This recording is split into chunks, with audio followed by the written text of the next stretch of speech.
My name's Eric Gerke. I am the men's head coach and the program manager for OKC River Sport, and also the men's lead coach for the U19 national team. Recently, also was the head coach at GW University's men's rowing till our program was cut, and a slew of other coaching positions before that. So what we're going to talk about today is, how to build your training plan.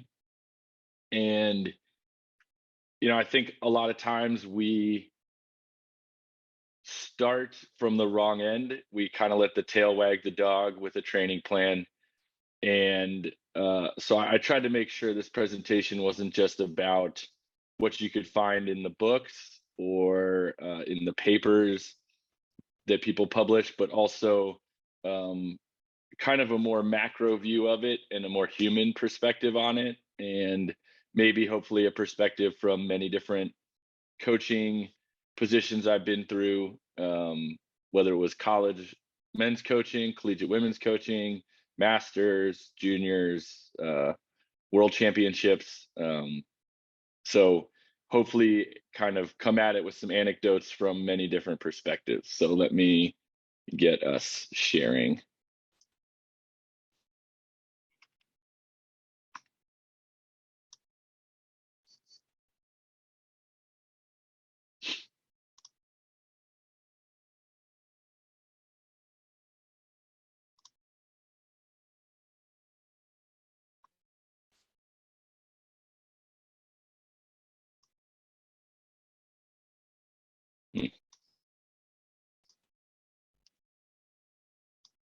Pardon my needing a moment for this.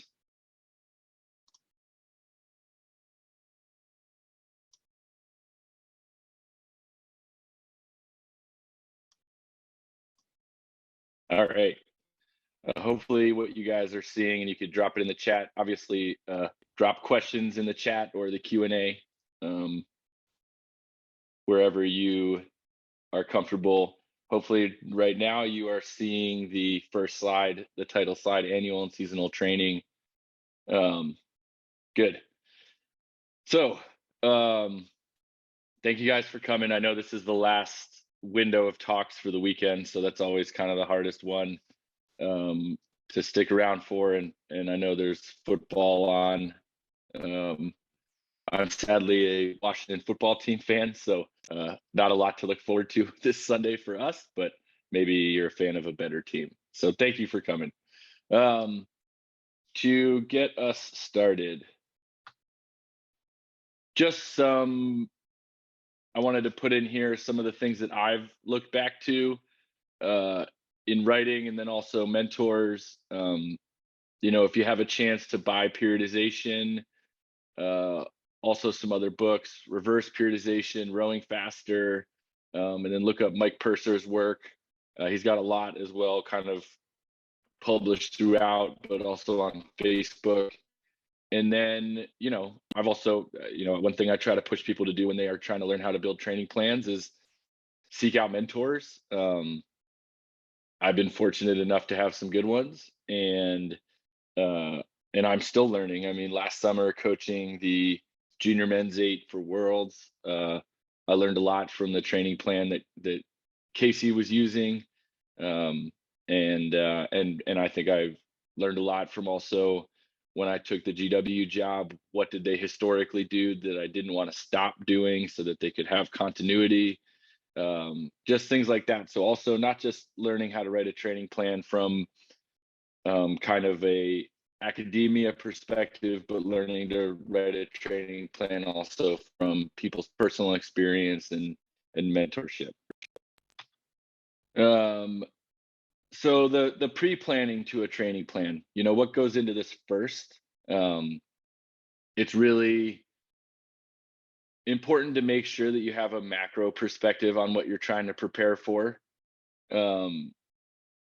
Whether it is winning a race at Junior World Championships or taking over a collegiate program mid-year, or the jobs my wife and I have now in OKC is kind of picking up a team that really needed to go back to fundamentals and grow from a base place. So, understanding the pre-planning before the training plan. Why are we involved here? Why does your program exist? For what purpose? Everyone's programs have different purposes. I proctored the Greenwich coaches presentation yesterday and the St. Joe's Prep coaches presentation yesterday. And I mean, they obviously, they exist for competitive reasons, both of those programs, but they also had intrinsically very different reasons to exist as well. And it was cool to hear them each talk about what makes their program unique and what they do to try and make the athletes inside their program feel special to the program. So, go through data collection about your goals. So, when I got named the eights coach for the men for the summer, the biggest thing for me was, well, how fast do you have to go? And did we think we could achieve it, especially in a COVID year where we didn't have ID camps and talent identification was challenging before invites. I reached out, luckily the previous eights coach for Junior Worlds is a good friend of mine. And I took some time to have some discussions with him about what he aimed for, what were some benchmarks he tried to hit. He'd been very successful. I think he'd earned silver medals, and his crews had earned silver medals in the previous 3 Junior Worlds. So for me, it was data collection. It was the same when I got to GW. Our goal with the varsity 8 was to make the B final at IRAs. GW had never made the B final with any, they had made a B final, I think, with the 2V once, but the varsity 8 had never made it into the top 12.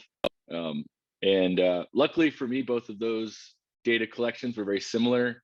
To be successful at Junior Worlds, you wanted to be hopefully under 540 on 2,000 meters in an 8.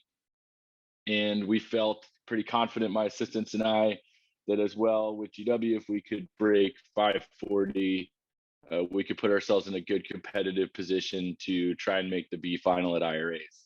When I took the job at OKC Riversport, it was also just about doing some data collection of, what event do we feel like we have the athletes for to qualify and feel successful in our season with youth nationals? If it's a Cox 4, do we have the speed to be under 630? And what does that speed look like on our water so we can measure at home? Things like that. So common mistakes, some pitfalls. What is the Olympian doing? I should do that. I always kind of bring that one up, but and then what is the trendy training plan? I don't often go to rowing Reddit, but one thing about that forum, it's got a lot of great qualities. I think in a place for people to come together at the same time. The sharing of a single or 2 or 3 training plans that everyone thinks has magic is, to me, very dangerous for people's health and also just doing it unguided. So, just being careful about trying to just pick up the trendy training plan. I worked for a coach once who, had heard, Ohio State does 200 kilometers a week, so we've got to do 200 kilometers a week. And we just, as a program, maybe that wasn't applicable to us, and we want to be careful about how much we are stealing. Stealing is or borrowing, as Chase says, is great, but then also that we're intelligent about what we borrow. And then what we're attempting to answer kind of in this presentation, how do I build our training plan around our goals from a perspective we may not have considered before? Little COVID-19 input, build a training plan around process instead of product. Especially, I think, I'd love to say that this is not applicable anymore, but right now we're in the middle of Omicron. It's hit my program. I've heard from friends that it's hitting their programs, and how do we be adaptable around what our athletes are going through with COVID and their families. And I think part of it is being process oriented. So people feel engaged on a daily basis, and not just engaged by what they want to do in May or June, and then being detached from that when they get sick or when you have to go on pause, but understanding that the daily process is the important part and that they should feel rewarded by that process. So, I think a COVID-19 learning moment for me was also, making a plan that was process oriented, and not just product oriented. And then know why you're training. So starting with the why, big fan of that TED talk, but know your why before your how and and it's the same with your training plan. If you believe in the why of your training plan, then your athletes will believe, and their parents can believe, and the rest of the club can believe, and it becomes a lot easier to enact, and it doesn't require you to have a forceful hand, right? So know your why. Is it youth rowing? Is it masters rowing, collegiate rowing? I could add international rowing here. Know the why before you get started. My training plans when we were trying to go to youth nationals were different than when I was coaching a team that wanted to go to scholastic nationals. When I was a freshman coach at my high school, Gonzaga, my training plan vastly different than when I became a varsity coach. When we started Nashville rowing, having a different training plan for the masters than we did for the juniors. And then in the first 2 years with the juniors, having it be different than the third and fourth year, because the first 2 years, everybody was a novice or just had got off their novice year. So it was a very young team. Collegiately, knowing my why was different at an IRA program at the time, like GW. It was an almost entirely competitive based why.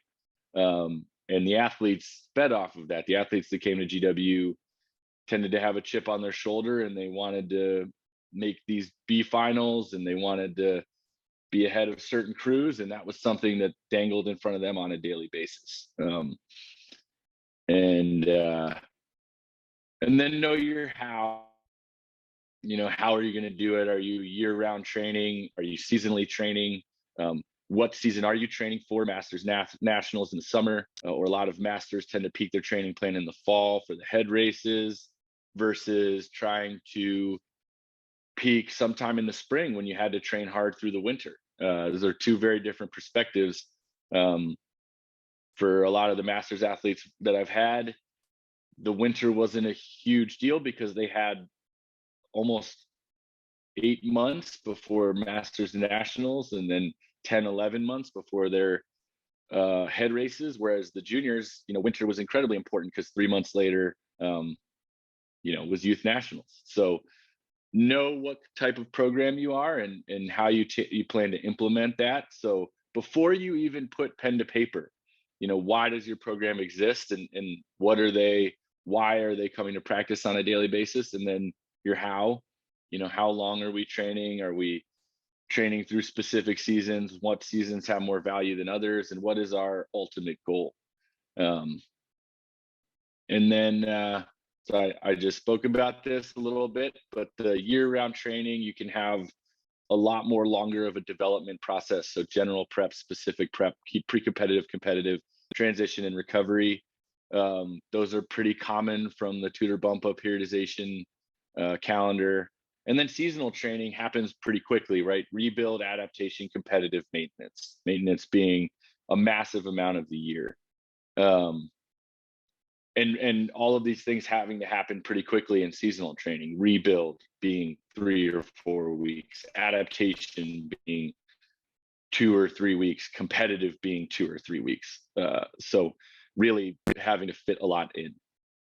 And then know how your training calendar exists. Similarly, like I already brought up, the standard juniors and collegiate training, kind of on the left-hand side, having to train through winter as a midpoint of your training year to get into a spring sprint championship season. I apologize if you're Canadian and that's not the case.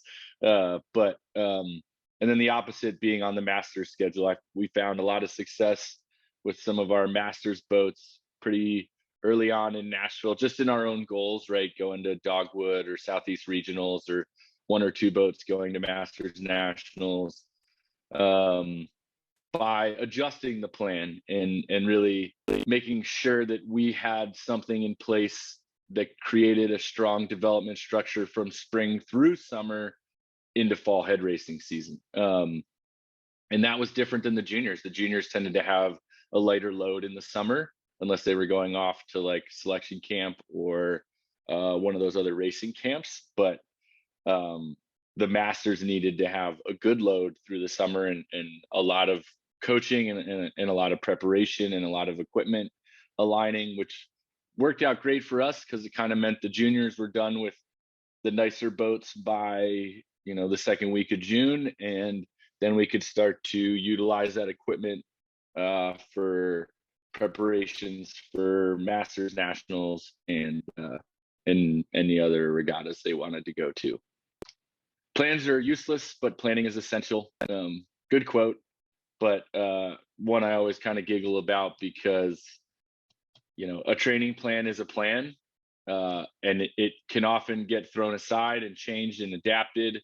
But making the plan is essential because it holds you to a standard. It holds you to guidance that maybe you didn't have otherwise. So making sure you're doing the planning, but then understand that the plan really needs to be adapted at times, especially like another COVID slide.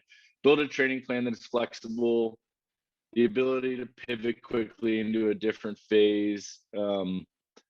I'll show you guys here in a little bit my training plan from GW that has a lot of red days where we had to go on pause, or we were 5 blocks from the White House and less than a mile, or about a mile and a half or so from the Capitol, I think. So like we were excited to get back to training in January 2021, and then the riot at the Capitol happened, and we weren't able to train, and we had to make a pivot. So I'll show you this training plan, but it would require a lot of flexibility. And in the end, I think we were able to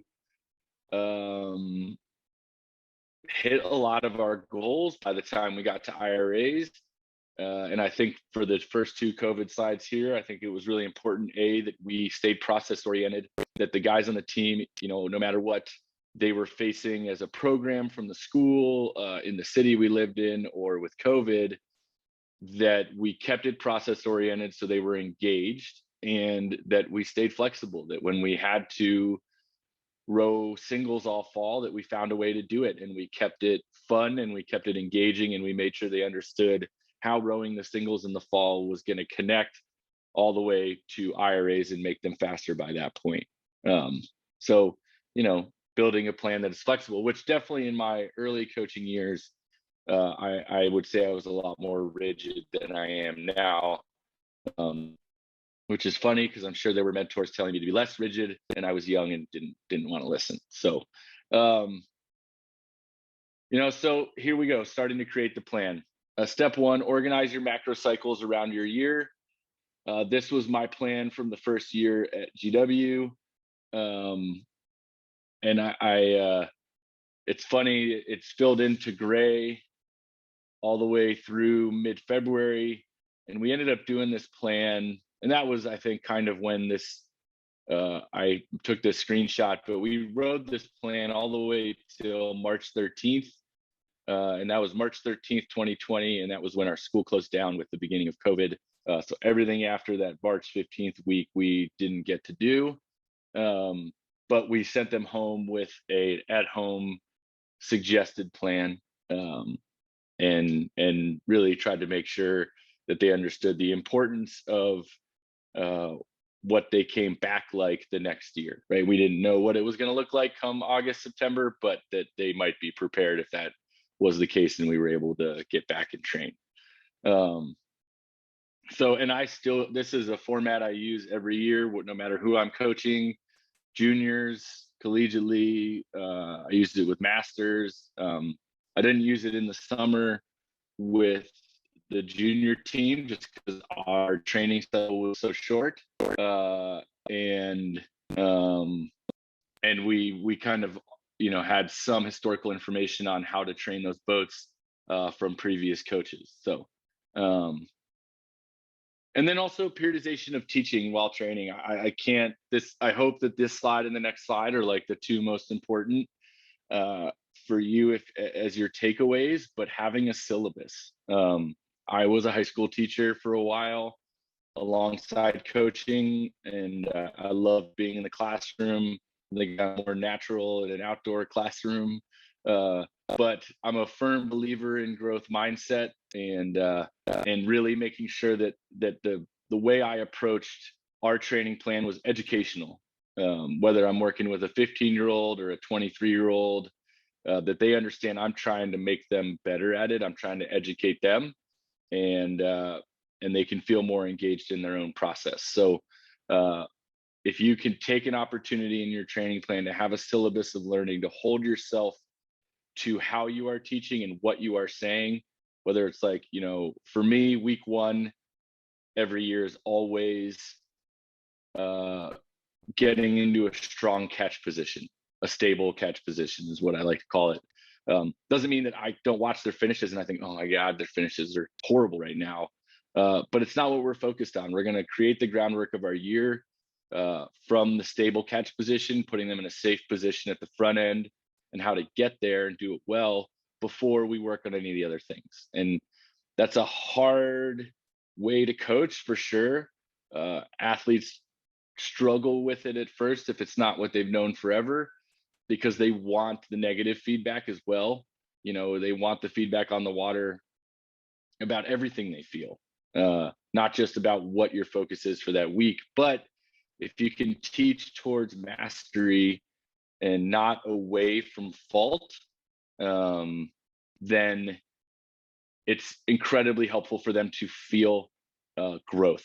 When you teach away from fault, a lot of times it might send an athlete home feeling negative about themselves. When you teach towards mastery, you can hopefully send them home more often feeling positive about what they're trying to adjust. So when you get a chance, if you read any of Carol Dweck's work or any of her people who've worked underneath her who also teach on growth mindset, that is huge. But also then passive communication versus active communication. That's also a big one. So for me, we use a hub. I borrowed the word hub from my friend Brian Direct, but we've always kind of had a link sheet for my teams for the last about 6 or 7 years, where the athletes are linked to a Google Sheet, and they don't have editing access per se. The coxswains might, but we communicate their lineups, their drills, their workouts, the training plan for the month, all on this sheet, so that when they get to practice, we're not wasting 5 minutes on that stuff. We're meeting, they're doing their dynamic, we're meeting, we're talking about the focus for the day, maybe going over how to execute a drill or two before they get on the water and feel confused and hurried. And then we get hands-on, and there's no time reading lineups, ideally. Again, COVID sometimes makes that challenging. But your passive communication is utilized for things that aren't required at practice. And practice is saved for active communication. It is saved for coaching. And if you have a limited window with your athletes, 2 hours at a time, you don't want to spend 10% of that time going over things you could have passively communicated outside the practice window. And I'm very transparent with my athletes about what my expectation of active communication and passive communication might be. And then lessons learned from data is more valuable than the data. I probably inundate my athletes with data and information, but I do that in the hopes that they aren't locked into what the data is. They're locked into what they can learn from it. They blew up on a 2,000 meter piece on the erg. Well, we're not just going to talk about the success or failure rate of that piece. We're going to talk about why and how and what the data shows us. We went out too hard in the first 500. Look at this on your erg. And then we really fell apart after 1,200 meters in because of that, because we went too hard in the first 500. And this is how we can make that adjustment. So when we do these future workouts, not just a 2,000-meter piece, but when we do any AT workout for you, specific athlete A, let's work on pacing the beginning of the piece and having more energy than in the second half of the piece. So the data is great, but really the lesson learned from the data is incredibly more important. And then also put down the glass. If you haven't heard that kind of parable, that's incredibly important. Just teaching your athletes, when they have this amount of information that you provide them in a Google Sheet, in a training plan, in results from their workouts, that they aren't carrying that around all the time.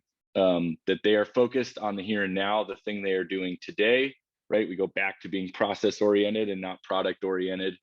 But we put down the glass. And the idea of it is, stressing over a 2,000-meter piece for 7 days exhausts you before the piece even starts. And you walk into the room, you're already going to be unsuccessful at what you want in that piece. So teaching them how to de-stress about it. And it's a lot like holding a glass of water. Picking up and holding a glass of water, the weight of the water doesn't change, but the longer you hold it, the more tired your arm becomes. And that's the same with anxiety and stress about a workout. Is the workout isn't going to change. It's not, as you get closer, it's not going to disappear. So just being able to put down the stress about it and not hold it for the days beforehand lets you enter the room in a much more prepared and energetic state than if you had exhausted your arm holding the glass. So, I think making sure that we are teachers as much as trainers, even though my talk is about a training plan. So this is my good friend Matt's Three Rivers, I would say educational syllabus for the year from 2019 to 2020. So the major focus on the left-hand column, that's got left middle column, talks about teaching to mastery, right? What are they working on that week? On the week of 2/3/2020, the plan was to work on strong finish position. So not getting distracted by a catch issue, but being focused on the educational syllabus. And we really want to, the purpose of this being, you can really begin to stretch your training plans over years when you consider the long-term athlete development. When you have a 12-year-old walk into your boathouse and start with your middle school program, not creating an isolated program for just that year, just that time, or just getting them on the water and teaching them the strokes, but understanding how you plan to move them from 12 years old all the way through to 18 years old in an educational facet that's also fun, that looks out for their best interest and not just race preparation. And I think that, you can get from basic to mid-level to unique mastery level, and the athlete can enjoy every step of the way. I have not done a single video review with my rowers at OKC River Sport yet. We're just not there yet. The young men that I'm working with, we are not at a place where we're going to talk about something incredibly nuanced. And I don't want to show them video that isn't of high quality that they want to work towards. So maybe I send them video of good rowing, but we don't do a lot of their own video review yet, because we're just not at a place where that's the ultimate thing that's going to make the biggest change. But when I was at, with the junior national team over the summer, we did video review almost every day. Whether the boat was doing review with myself or their coxswain, or we were watching video of another crew that we wanted to emulate, it was every day we were putting something in their view. So just understanding where your athletes are educationally and how you want to move them through their long-term athlete development in your training plan. So, COVID moment again, but build a plan that has a focus on technical growth. Again, being process oriented is really important for these young athletes during COVID. And if you can have some focus on technical growth, then they can have little pockets of rewarding days and rewarding weeks by feeling like they achieved something in that time. Can go a really, really long way, mental health wise, and also their development forward. So step 2, organize. So we organize the macro cycle. So we understand that depending on whether we are a year-round training or seasonal training, what our preparations need to be, general prep through recovery or rebuild through maintenance. We've talked about the macro of whether we are training from fall through spring or we're training from spring through fall. And anyone who wants a editable version to copy of this template, just send me an email after the presentation and I can share it with you. I have a blank copy of this that is really easy to just kind of copy into your own spreadsheet and start to work from. But this being the macro cycle of the year, the percentages are based off of the meters per week. And we have peak meter week, usually in late January or early February, depending on the program. And I track, and you'll see it in a moment, I track their meters based around that. And then we know if we're making progress and if we're making healthy progress for their bodies as well towards, peak volume, and then down in volume, but up in intensity. So then you want to go from the macro to the micro and start to organize your season. So talking about spring, because that's what we're going to head into. If we hit the ground running, max volume through January into early February, and then we had a training trip, we aren't trying to spend more time at the boathouse to get more volume. We're trying to be more efficient with our time. And that was something that was really big. When I took the job at GW, I spent the first 3 days letting the 2 assistant coaches that had already been there in that first year run the show while I just observed how practice went, minus like 1 or 2 things here or there. And really something that caught my eye was like, we could fit another 4,000 meters every day into what we were doing on the water just by being more efficient around the ends of practices. And we worked, I was very transparent with the athletes about that, and we worked really hard to get to that place. And they felt very rewarded when they realized that in the same amount of time at the boathouse, we were able to fit in more work. And then February, March, max meters matter. Like I said, February for GW was when we would hit max meter week, and they always knew when that was coming, and they would prepare their bodies and their schoolwork. And then understanding that extraordinary commitment.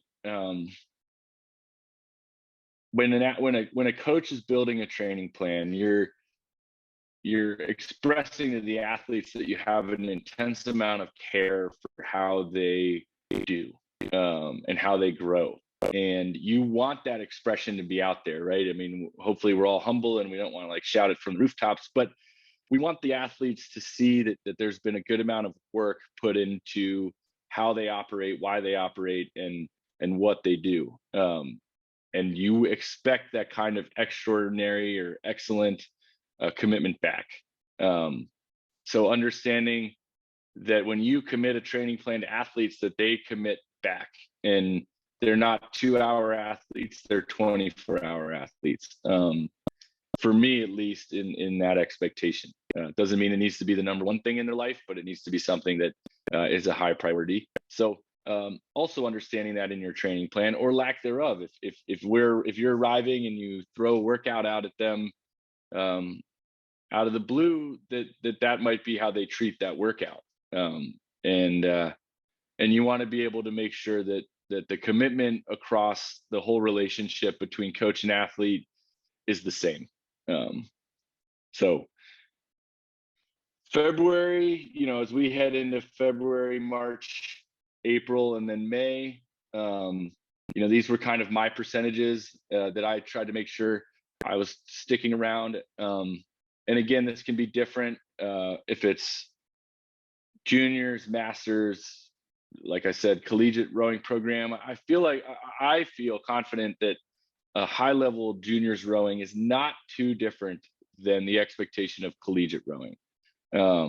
At least that's where it's kind of gone in the United States. I know we're about 15 or so years behind a lot of the power sports, that the revenue sports in terms of our adaptations. We're only now picking up U17, U15, whereas soccer, when I was playing soccer in middle school in the mid 90s, the age groups already existed. You were U13, U15. So knowing that we are heading in the direction of other sports that have already taken these leaps, that's a big part of what periodization is. I mean, Tudor Bumpa did not write his periodization book about rowing. It was about any training sport. So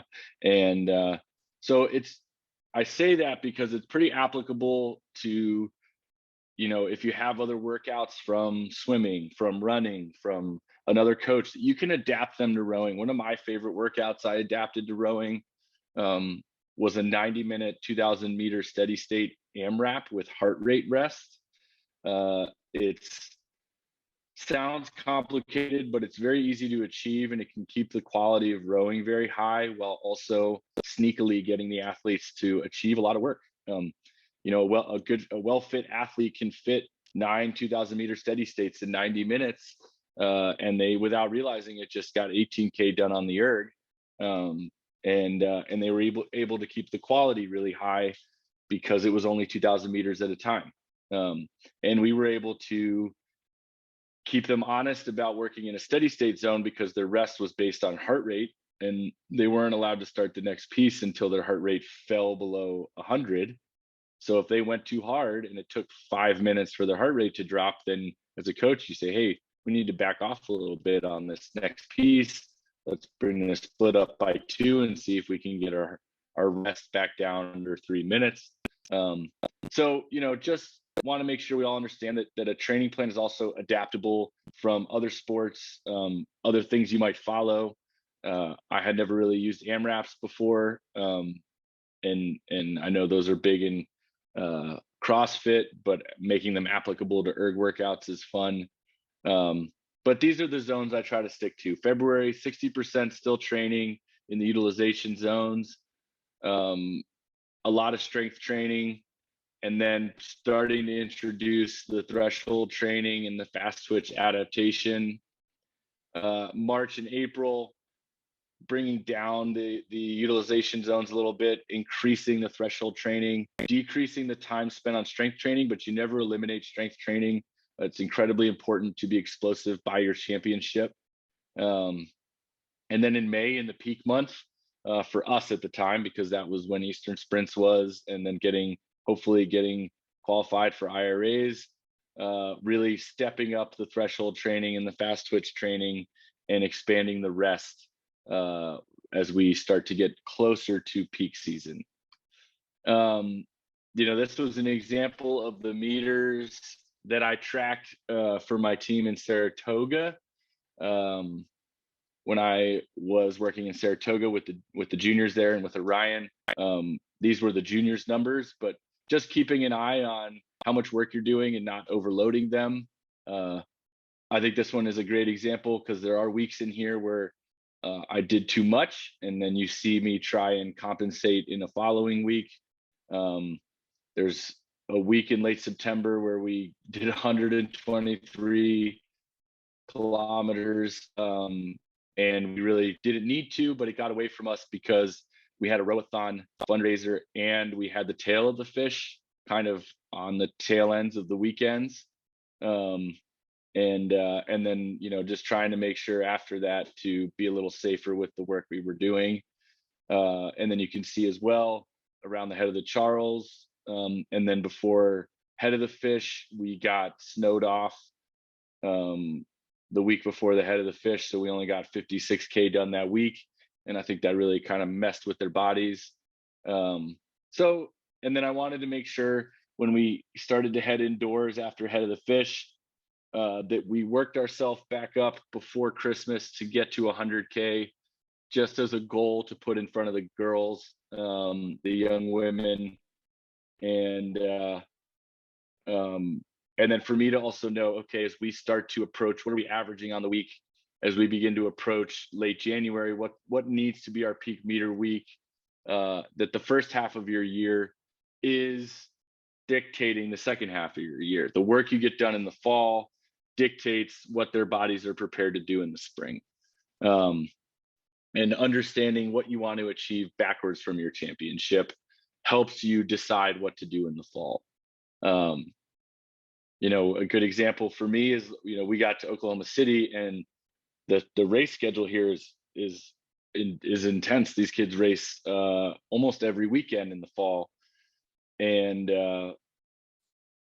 it was a bear, and we didn't get in as much training and as much educating as we wanted, because every week was re-rig and unload and re-rig the boats on Monday, and then by Wednesday or Thursday we have to de-rig them again. We're off the water, and there's just not a lot of educational time in there in the fall. And one of my mentors, Mark Mandel, one of I think the smartest moves he did with Gonzaga when we were there was he kind of slimmed down the fall season and made sure that the focus of it, even in the kids' eyes, was the education, was the rowing by sixes, that was the learning, and that the racing was just a pocket here, a pocket there, but it wasn't the focus of the fall.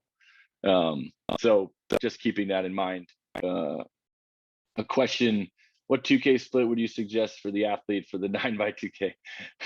I wouldn't call it 9x2K. I would call it 90-minute AMRAP. That messes with their brains a little less than 9x2K, but I usually we want it to be a firm, steady state. So we'll do their distance test plus 10 to start. I will go off of their 20-minute test or their 6K, depending on the program that I'm coaching, plus 10. I won't necessarily always go off of the 2K plus model, because especially with juniors athletes, their 2Ks are not always indicative of what their speed might be on any other AT workout, and so it can throw off how their zones fit. Whereas I always feel like their distance tests are a little more honest to what they're capable of. So we'll tend to work a lot from their distance split, less than their 2K split, if that makes sense, DD. And then a couple more questions. I can grab these. The weekly meters, are you tracking as individuals or as a team? And how do you account for timed pieces? I am incredibly anal about tracking meters. Even on timed pieces, we always have one speed coach in the boat. So there might be other speed coaches, but we always have one speed coach in the boat that hits ready when they launch off the dock, and they hit stop when they hit the dock. And so the coxswain or the stroke seat always knows the total amount of meters they rowed that practice. And then another speed coach can manage a workout or things like that. But there's always something that is tracking their total meters on the row. And I use my top. I always try to make sure I'm using my top two boats. So if you're an eights team, my meters will be averaged between the top 16 athletes. If you're a fours team, it would be the top 8 athletes. And I input it, and I can show you as we get closer to the end here how I operate around that. As a novice coach, I struggle to plan for the fall, so I'd be curious to know what you'd recommend as the macro cycles for a group that starts from scratch in late August and culminates racing in May. Jody, I can share with you my training plan from my first year starting Nashville rowing.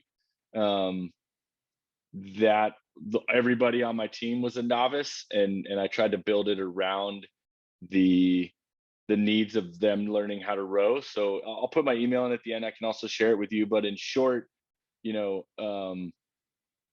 really trying to make sure as a novice coach that the training is something that you can do on land. I noticed Fife mentioned this in his St. Joe's prep talk, that you're using your water time for a lot of the educating and the learning in the classroom, and then using the land time to have them run stairs, have them run together, have them bike, things that can also bring them together, kind of like bonding opportunities, like fireman runs, or like I said, running stairs. So getting the fitness done in a cross-training method while you're really focused on the education on the water. So you're not getting on the water with a novice saying, all right, guys, we got to row 10K today, but really leaving that to the land.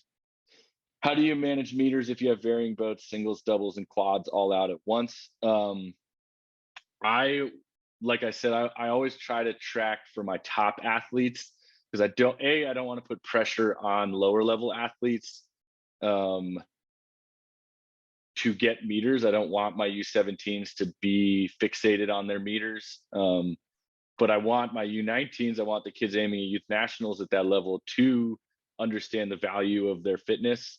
And so if I have out, a straight four, a pair, and a Cox four, I have my top 10 kids out in a straight four, a pair, and a Cox four, I'll average their meters from the day. So what the pair gets, what the straight four gets, and what the Cox four gets. I hope that makes sense. So let me click these.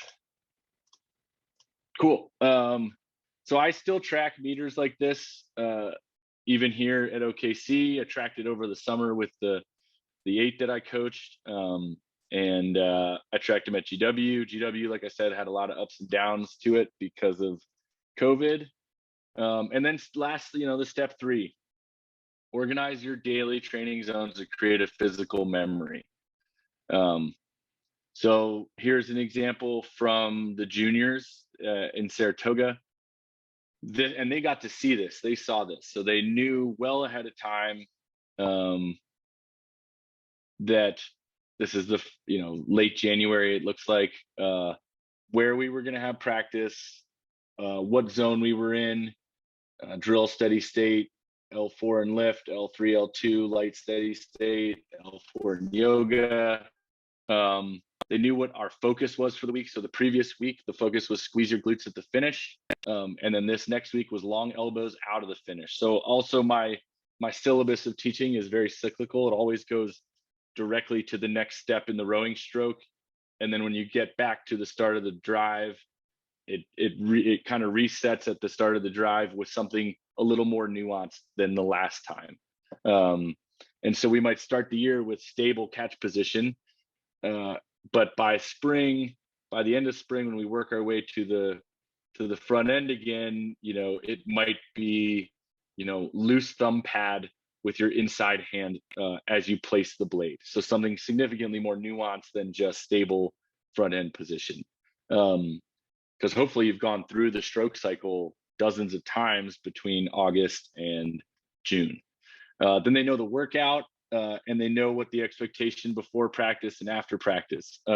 We did not do the 4K and the 2K inside practice time.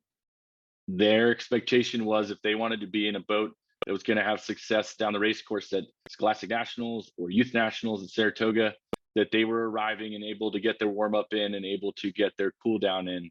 I always felt as a juniors coach, if I could educate them on controlling their time commitment, then I send them off to college a little bit better prepared for the college system where, there are Cara minutes and the coaches can't just row them 40 hours a week. So there is a little bit of taking care of your warm up and cool down and your body maintenance on your own at the collegiate level, outside of the practice time when the coaches are there, and it needs to be active communication.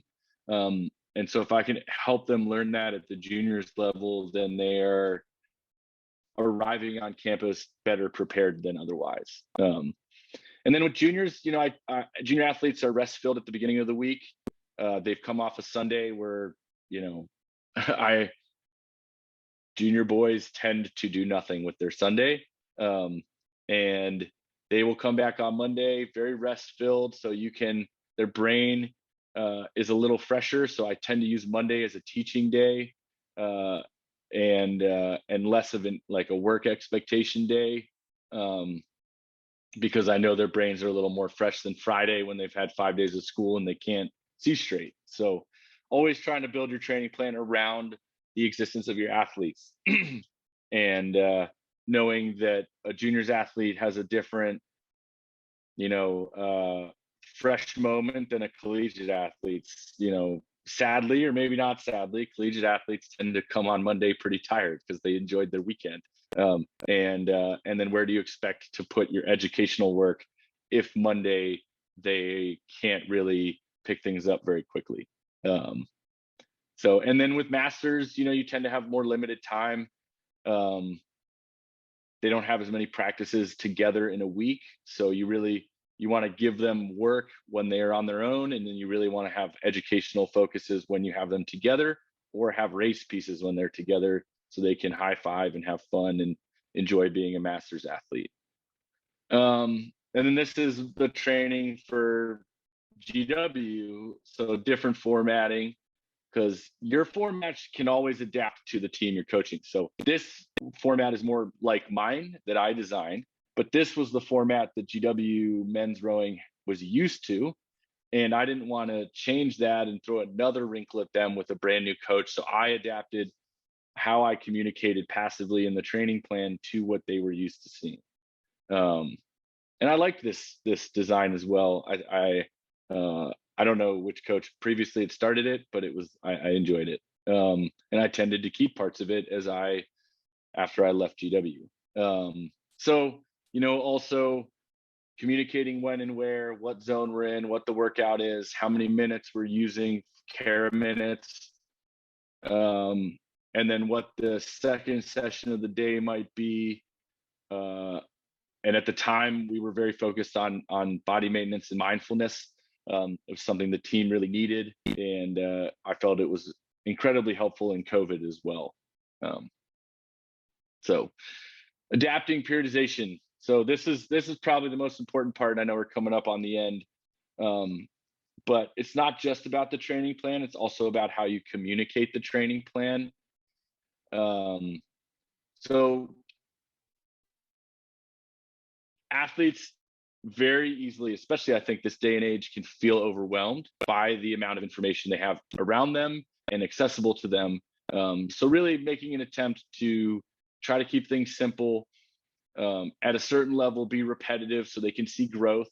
You don't want to do a workout in a vacuum and never do it again, and then they have no idea whether they got faster, right? But revisit a workout 4 weeks later and see if they've improved. And it might not be a test piece, but they can go home happy, fulfilled by the improvement they've seen over a month. And then attach the process to that improvement. Oh, well, you made that improvement over 4 weeks, not out of thin air, but because on Tuesdays, you're incredibly well focused on initiating with the heels and the legs. And that's really helped you 4 weeks later improve your speed in this workout, because now without thinking, you've created a muscle memory to initiate the front end with your heels. So be transparent with your spreadsheets, your data, emails. I think especially with this generation of athletes, the more you can provide them information, then the more they can be bought in. And then, I mean, they've shown it every step of the way that world records get set by this generation at all levels. That once they believe in the why, that they're very willing to throw themselves at a task. And then most importantly, balance all of your volumes, not just the training. And that's going to come up on the next slide, so I'll revisit it, but also prioritize quality over quantity. Something I learned from Eric Catalano, you don't need to get 20K. You need 12K that's incredibly well rowed. And if we can be more focused on the quality over the quantity, then the quality on race day will increase. This is an example of my daily sheet. You can, this is uploaded as well to the website. So you can check this out, but this is what the athletes see daily before they get to practice. So they know what they're expected before, what the technical focus is, what the coxswain focus is, what the workout might be, and then I'd input the lineups in there. And if they can know all of this before they walk through the bay door, we don't have to waste time on it, and we can get on the water and we can get coached and we can do the work, and we can utilize our 2 hours together way more effectively. So balancing all of your volumes, I think this is huge now, especially in the pandemic, and the mental health crisis that is approaching this generation of young athletes, is understanding their volume, so that they don't come to practice just sleeping every other hour of the day, that they walk through the door with um, stressors from many different things: academics, social, internal, what their voice inside their head is saying, that we're dealing regularly with athletes that are walking through the door now who have a lot of other volumes. And if it's exam week and their academic volumes taking up most of the pie chart, that the training volume shouldn't. If it sounds silly, but like if you have athletes that are dealing with some issues in their social volume that's taking up a large part of their pie chart, bring down their training volume individually to be helpful to get them through it quicker, um, and help keep your boathouse a place that is happy for them, than stacking lots of volumes. So, and then their internal volume, incredibly important, as athletes and students these days spend a lot more time alone with remote learning, um, and online learning, that the voice inside their head carries a lot of volume as well. So just recognizing as you build a training plan specific for your team, where can you recognize early on where these volumes increase? Exam weeks, for academic volume, or the day when they get to register for classes, that's academic volume, or social volume, graduation week, or a week that at your school is incredibly important for spirit stuff, uh, or prom, or whatever it is. And then internal volume as well, understanding that if you've laid 9 weeks of hard training on them, their internal volume is probably pretty high right now, uh, because their body's exhausted, their mind is exhausted, that you need to build. The point of periodization is to have peaks and to have valleys. So, just want to make sure that's always in there, that we are building our training plan not just in a vacuum, but in the real world of what our athletes are living. So, and then the human coach element, right? Be consistent even when stressors tell you to change. So it is good to be adaptable and flexible with your training plan, uh, but at the same time, you don't want to flex every single time. You want to recognize when there's days that are really important to your training plan, that you spell out to the athletes, hey, Thursday is this workout. We cannot bend on this one. So if you got other things to take care of them on days that are not Thursday. Trust the planning. If you outwardly show that you trust your training plan, the athletes will trust your training plan. Recognize fatigue and sickness openly and early. As I've grown as a coach, I don't wait for them to walk through the door just looking absolutely run down. If there's an initial perspective of fatigue and sickness, like their heart rate won't come down on a workout, or they're just a little more red-eyed, get them out of there earlier. They'll have less days off, right? It will require less time to recover if they catch it early. And then remove yourself and your ego from the plan. It's really tough as a coach because if part of it is ego driven, but making sure that you're letting the athletes compete against themselves, and not as much against your expectations for them. So no matter where they start, you're trying to build them up from their starting point, not down from where you think they should be by May. In your head, you can always track that, but not expressing that outwardly and putting that in writing in the plan and things like that, but letting them compete against themselves, right? I have a guy in my top 4 who isn't even, but he isn't even close to 7 minutes on a 2K. And normally, he moves a boat incredibly well, but normally I would be really knocking on that door a lot about coming down. But he needs to improve upon himself, and eventually he can get there. But right now, I'm not going to get him there any faster by harping on it. It's okay. Let's take a chunk off in this workout. And the day will come. So letting him compete against himself and not against my own ego for his expectations. So, yeah. So avoiding pitfalls, like I said at the beginning, clogged communication channels, a hurried desire to create product, and a lack of body maintenance. You've noticed in my plans, there's a lot of stretch and break, mindfulness, core, body maintenance, mindfulness, strength training, lift, yoga. I try to make sure that there's always a time for body maintenance and mind maintenance in our training plan, and that they recognize that as a focus. And then don't be hurried to create a product. Try to always.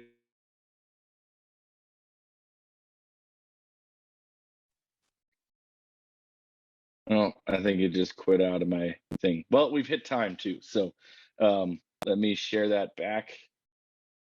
And okay.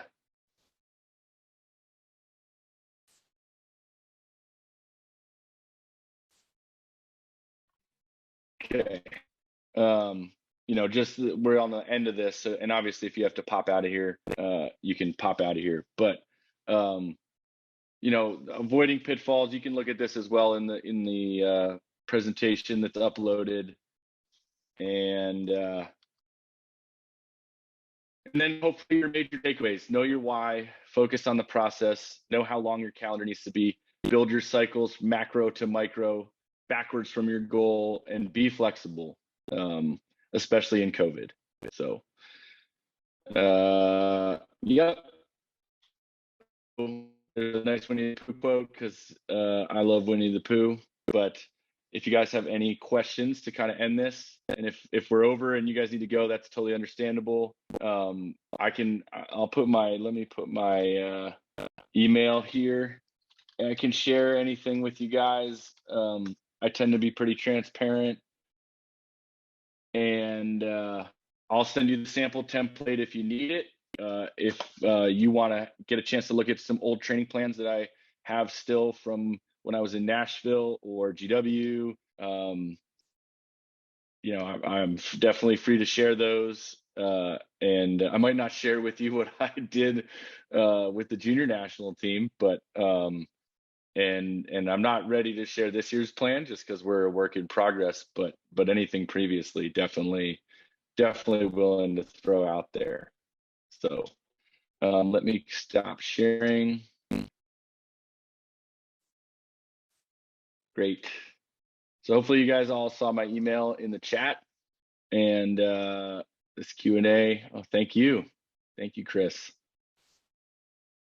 Do you periodize your weight training to complement your training plan? Absolutely. Oh, hey, Billy. Yes. So our strength training is very much adapted to where we are in our training cycles, trying to become more explosive as we get closer to championships. So there's a period of time where it's hypertrophy, and then there's a period of time where we're trying to build up explosiveness, come back down, create some stable platform endurance, then back up for explosiveness. So definitely try to make sure that we are getting to championships really capable of not just moving heavyweight, but moving the bar quickly, bar speed being very important to where we are in the end, because handle speed is important to us as well on the water. Great question. Yes, I can definitely share the template. If you shoot me an email, I can invite you as a viewer to just copy it over to your own platform. Good. Well, thanks again, guys. I really appreciate it. Apologies for running over. I love talking about this stuff. So shoot me an email if you need anything, and have a great Sunday.